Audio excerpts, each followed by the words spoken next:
Seperti yang diumumkan Menteri Kewangan Tengku Datuk Seri Zafrul Tengku Abdul Aziz dalam bajet 2022, secara keseluruhannya lebih 14 bilion ringgit dana tersedia untuk PKS. Pastinya inisiatif berkenaan amat diperlukan, terutama dalam membantu PKS memperbaiki aliran tunai masing-masing yang terkesan akibat COVID-19. Bagaimana segala usaha serta bantuan perniagaan dalam bajet 2022 dapat terus meletakkan PKS di landasan pemulihan, seterusnya memperkukuhkan sektor berkenaan. Pengukuhan PKS, bagi membincangkan topik ini, kami bawakan panel undangan di studio iaitu Ketua Pegawai Eksekutif SME Corp Malaysia Encik Nizal Naini. Assalamualaikum tuan. Waalaikumsalam Akmal. Baik, terima kasih kerana bersama dengan kami di BIS Malaysia pada petang ini. Terima kasih, Akmal. Topik yang sangat menarik untuk kita kongsikan berkenaan dengan PKS ataupun industri kecil sederhana, dan kini mungkin lebih mudah untuk kita katakan sebagai PMKS. Dan sebelum kita pergi lebih dalam lagi untuk topik yang kita bawakan pada petang ini, daripada bajet 2021, mungkin tuan boleh kongsikan pandangan tuan, adakah ini telah mencapai ataupun bagaimana? Okey, untuk bajet 2021, pelbagai inisiatif kerajaan kepada PKS telah disediakan di bawah Belanjawan 2021, yang mana SME Corp turut menerima bantuan dana pembangunan kepada PKS tersebut. Dan sejak Januari tahun ini sehinggalah September 2021, SME Corp telah membantu sebanyak 14,531 PKS di bawah Belanjawan 2021, dan kelulusan yang diberikan sebanyak 97.8 juta ringgit dimanfaatkan kepada PMKS. Dan antara program-program yang telah kita tawarkan kepada PMKS di bawah Belanjawan 2021, iaitu tahun ini, adalah seperti Business Accelerator Program, begitu juga dengan BIP, iaitu Bumiputra Enterprise Enhancement Program, galakkan ekspor Bumiputra, begitu juga pembangunan mikro, usahawan mikro, serta program Prestige yang mempunyai peningkatan kepada PKS yang berindustri dan juga berprestige tinggi. Dan juga kita mempunyai satu program dinamakan program penarafan PKS, yang mana kita ingin menarafkan PKS itu untuk mengetahui sama ada mereka adalah dalam kategori mikro, kecil ataupun sederhana. Itulah program-program yang telah kita laksanakan sepanjang tahun sehingga September, dan akan diteruskan pada suku yang terakhir pada tahun ini. Dan untuk suku terakhir tahun ini juga kita akan tambahkan lagi program-program lain seperti Tunas Usahawan Belia Bumiputra, yang mana kita baru sahaja memulakan program tersebut pada 30 Oktober yang lepas, dan masih lagi berlangsung, dan kita sasarkan seramai sekurang-kurangnya 500 peserta Tunas Usahawan Belia Bumiputra dapat mewujudkan supaya golongan muda pun dapat berniaga. Serta satu lagi program kita namakan program SMERF, yakni SME Revitalization Financing, yang mana kita memberi pembiayaan bekerjasama dan bersama dengan MIDF sebagai agensi pelaksana untuk kita tawarkan pinjaman mudah sebanyak faedah 3% dan tidak mempunyai iuran proses DF. Dan program ini cukup menarik sebab kita akan tawarkan kepada PKS yang terkesan akibat daripada pandemik COVID-19. Satu lagi program adalah program yang dinamakan program untuk memperkasakan usahawan-usahawan mikro, di mana kita mempunyai program pendigitalan, yang mana platform-platform seperti platform e-commerce, e-dagang akan dilaksanakan, dan juga akan memeriahkan lagi usahawan-usahawan untuk memasuki platform tersebut. Dan itulah program-program yang kita jalankan di bawah Belanjawan 2021. Selain daripada itu, Akmal, SME Corp juga merupakan CCA, Central Coordinating Agency, ataupun agensi penyelaras pusat, yang mana SME Corp meneliti dan juga memperkasakan melalui pemantauan program-program pembangunan usahawan dan PKS, bukan hanya di bawah SME Corp tetapi juga di bawah kementerian dan agensi kerajaan yang lain, di mana penyelarasan dibuat serta laporan pun dibuat untuk kita kongsikan bersama dengan kementerian-kementerian agar mereka lebih mengetahui keberkesanan dan kemajuan pembangunan tersebut. Dan pada tahun 2021 terdapat sebanyak 225 program pembangunan usahawan dan PKS yang telah dijalankan dan akan memanfaatkan sebanyak 746,000 usahawan dan juga PMKS di luar sana. Baik, dari segi program-program yang dilaksanakan oleh SME Corp khususnya untuk bajet 2021 tersebut, bagaimana dengan penyertaan daripada usahawan-usahawan ini dan juga pemantauan daripada SME sendiri? Adakah mereka melaksanakan tugasan ataupun segala peruntukan itu dengan baik dan juga semakin berkembang perniagaan mereka atau bagaimana? Okey, di bawah program yang dianjurkan oleh SME Corp, kita memang ada pemantauan yang dijalankan dan juga bimbingan. So kita ada proses bimbingan, mentoring dan juga pemantauan dari segi kemajuan mereka.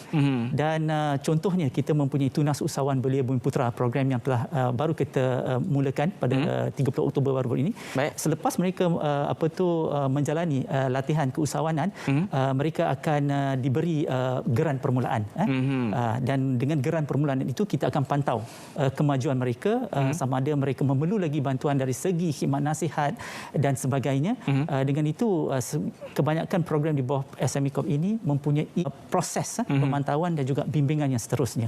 Baik, dan itu pastinya satu platform ataupun satu laluan yang terbaik kepada usahawan-usahawan industri kecil dan sederhana ini untuk meningkatkan lagi perniagaan mereka dan menyentuh tentang pendigitalan itu nanti kita akan tanyakan Tuan. Tapi saya nak berkongsi juga ataupun nak bertanya tentang pandemik COVID-19 memang memberikan kesan kepada usahawan-usahawan kecil khususnya dan juga menyedari kepentingan PKS terhadap ekonomi negara. Adakah bajet 2020 ini mencapai jangkaan SME Corp yang mana Malaysia dalam pemerkasaan dan pemulihan segenap PKS di negara ini, dan apa antara inisiatif yang menarik perhatian Tuan dalam bajet 2022 dibentangkan? Untuk bajet 2022 ini yang telah diumumkan pada 29 Oktober baru-baru ini, ia merupakan satu komitmen yang kukuh daripada kerajaan lah.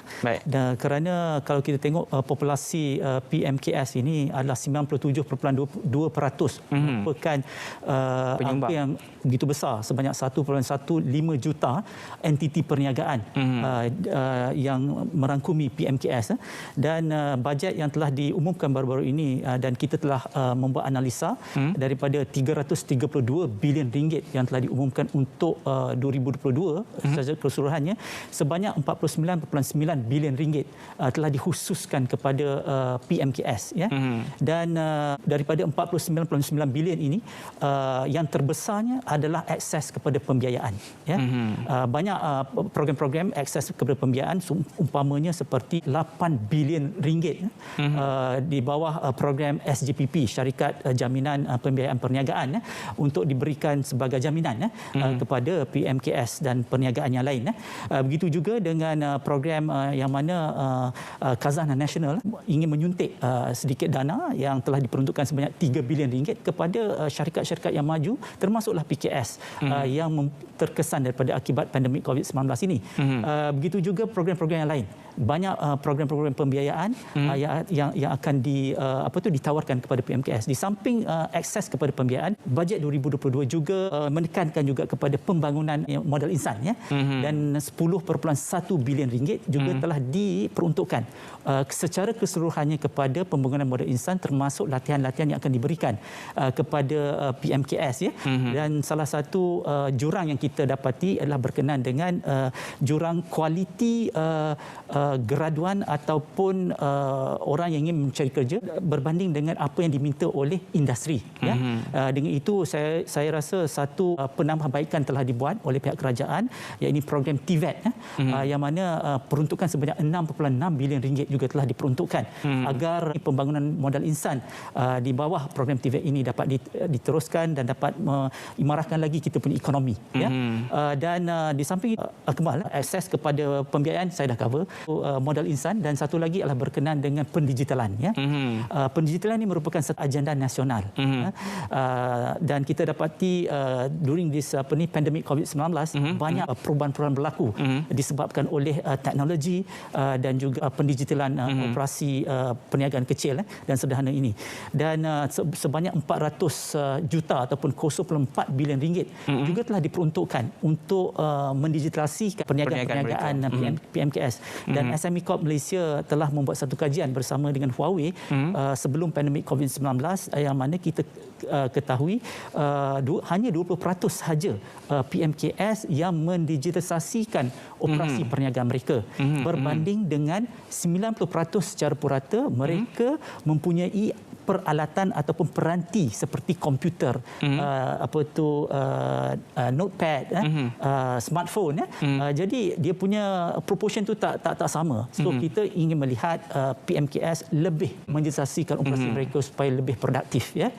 Dan itulah salah satu program yang kita harapkan agar pendigitalan ini menjadi satu agenda dan juga strategi kepada PMKS dalam meneruskan perniagaan mereka secara dalam talian, ya.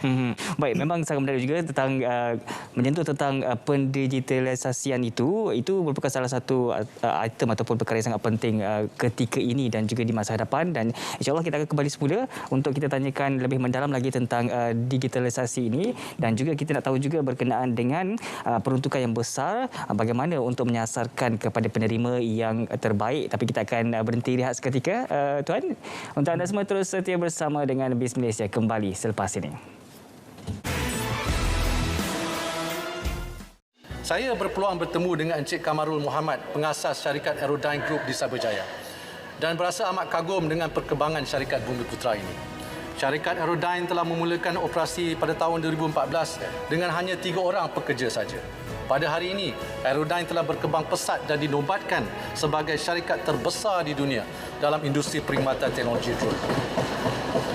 Maka, bagi terus merancakkan pelibatan pemain industri tempatan mencuburi bidang ini, geran padanan bernilai 100 juta ringgit disediakan untuk syarikat PKS Bumiputra meneroka peluang perniagaan dalam bidang aero angkasa.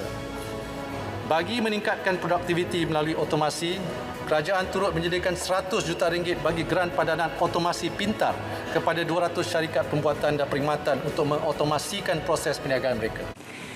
Kembali dalam BIS Malaysia. Pengukuhan PKS, topik yang kami angkat untuk BIS Malaysia pada petang ini, dan juga bersama dengan saya ketika ini tetamu iaitu Encik Rizal Naini, Ketua Pegawai Eksekutif SME Corp Malaysia. Baik tuan ada kongsikan berkenaan dengan peruntukan yang diberikan untuk SME dan juga untuk PMKS bagi bajet 2022 ini juga ada peningkatan daripada bajet 2021. Namun kita nak tahu juga bagaimana agaknya dalam pengagihan untuk bajet tersebut supaya tidak berlaku ketirisan. Jadi bagaimana pandangan tuan?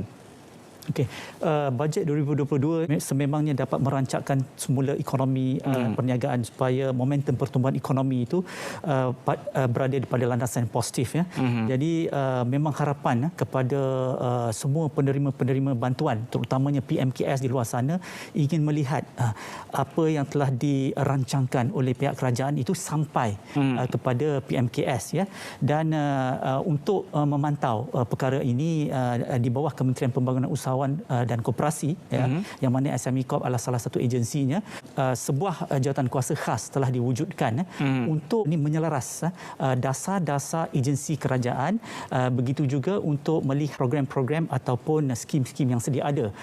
Kerananya kita ingin membuat satu program-program yang disediakan itu senang dan sampai kepada PMKS di luar sana, dan pengurangan dari segi birokrasi, mempercepatkan lagi proses kelulusan, begitu juga untuk melihat PMKS itu memang betul-betul menerima apa yang mereka hendaki untuk mengembangkan lagi perniagaan mereka maupun untuk memulakan perniagaan mereka.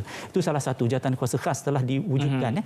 Yang keduanya, di bawah SME Corp sendiri kita mempunyai satu pelan tindakan bersepadu yang dinamakan SMEPA, short form untuk SME Integrated Plan of Action, dan di bawah program ini SME Corp menyelaras, begitu juga memperkemaskan dan memantau semua program pembangunan usahawan dan juga PKS supaya kita dapat berkongsi kemajuan dan keberkesanan semua program-program tersebut dan kita laporkan kepada setiap kementerian yang melaporkan kepada SME Corp Malaysia. Dengan adanya SMEPA ataupun tindakan pelan bersepadu ini, maka kita dapat berkongsi apakah the lesson learned dan juga area for improvement untuk mereka membuat penambahbaikan. Yang ketiganya, kita pun mempunyai satu unit seperti semua PMKS di luar sana ketahui yang dinamakan unit pelaksanaan koordinasi stimulus ekonomi antara agensi nasional, short formnya adalah Laksana, yang mana di bawah Kementerian Kewangan ditubuhkan untuk memastikan setiap janji dan inisiatif-inisiatif di bawah pakej-pakej rancangan ekonomi dan belanjawan yang diumumkan sampai kepada kumpulan sasar, ya. Dan ia perlu sampai dengan cepat, pantas dan juga telus, ya. Dan Laksana juga berperanan untuk menambah baik segala langkah-langkah yang telah dilaksanakan. Begitu juga melaporkan secara berkala kepada Majlis Tindakan Ekonomi Negara yang dipengerusikan oleh Yang Amat Berhormat Perdana Menteri untuk menambah baik dan juga memberi status pelaksanaan tersebut. Baik, itu perancangan yang dilaksanakan adalah untuk memastikan bahawa peruntukan itu sampai kepada golongan yang memerlukan ataupun golongan sasar yang seharusnya terima, dan juga selain daripada kaedah bagaimana untuk mengagihkan, pemantauan juga dilaksanakan dengan sebaik mungkin. Dan juga kalau kita menyentuh tentang pendigitalan, Tuan, tadi ada dinyatakan bahawa hanya 20% sahaja PMKS ini melaksanakan ataupun menggunakan, implementasikan secara digital secara keseluruhan. Namun mereka mempunyai 90% mempunyai gadget ataupun peranti. Jadi untuk bajet 2022 ini, bagaimana agaknya SME untuk mempertingkatkan kesedaran kepada PMKS ini untuk mengimplementasikan pendigitalan ini secara total? Ya, Kamal, pandemik COVID-19 telah actually mengubah landscape perniagaan, terutamanya kepada PMKS, ya. Yang mana kita sekarang ni kita dapati kebanyakan transaksi pembelian adalah melalui dalam talian, ya. Dan di dalam kajian ataupun studi yang kita dapati, pendapatan e-dagang pada separuh tahun pertama 2021 mencatatkan sebanyak 26.5% jika dibandingkan dengan pendapatan e-dagang semasa separuh pertama tahun 2020, sebanyak 26.5%, ya. Jadi ini membuktikan peralihan, ya, pesat pengguna membeli belah melalui e-dagang ataupun transaksi secara dalam talian, ya. Itu satu. Dan pendigitalan ini juga merupakan satu agenda nasional seperti saya nyatakan tadi, yang mana kita ingin melihat bukan hanya PKS golongan kecil dan sederhana, tetapi enterprise mikro. Dan dari segi populasinya, 78.4% daripada PMKS adalah berskala mikro, yakni mereka mempunyai pekerja yang kurang daripada 5 orang dan jualan tahunan mereka kurang daripada RM300,000 setahun, ya. Dan dengan adanya latihan program-program pendigitalan yang mana di bawah bajet 2022, peruntukan sebanyak 400 juta telah diperuntukkan untuk mendigitasikan usahawan-usahawan termasuk usahawan mikro dan juga golongan-golongan seperti B40, ya, supaya mereka dapat menyumbangkan juga kepada ekonomi negara, ya. Dari segi kebersediaan mereka ini bagaimana, Tuan, daripada sudut pandang SME sendiri? Dari segi kesediaan mereka, saya rasa kebanyakan masih lagi perlu mendapat kursus dan ilmu seperti kursus asas pendigitalan, di mana di bawah SME Corp kita mempunyai beberapa program-program pendigitalan yang mana kita menolong bukan hanya kepada golongan tertentu seperti micro enterprise, tetapi juga golongan-golongan seperti ibu tunggal, usahawan wanita, dan juga belia, dan of course golongan B40 lah. Ya, dan yang mana bukan hanya kita memberi ilmu, tetapi kita memastikan mereka mengadaptasi pendigitalan itu dengan memasuki program-program dan juga platform e-dagang yang telah kita sediakan bersama dengan agensi pelaksana, seperti yang dinyatakan tadilah. Baik. Jadi mungkin juga kalau kita menyentuh tentang bajet 2022 ini, bagaimana Tuan boleh merumuskan bajet 2022 dan peranan yang dimainkan diberikan oleh SME Corp Malaysia bagi memastikan ia mencapai sasaran yang ditetapkan oleh kerajaan Tuan? Secara keseluruhannya, Akmal, sejumlah 49.9 bilion ringgit seperti saya nyatakan tadi tersedia untuk PKS dalam bajet 2022 ini.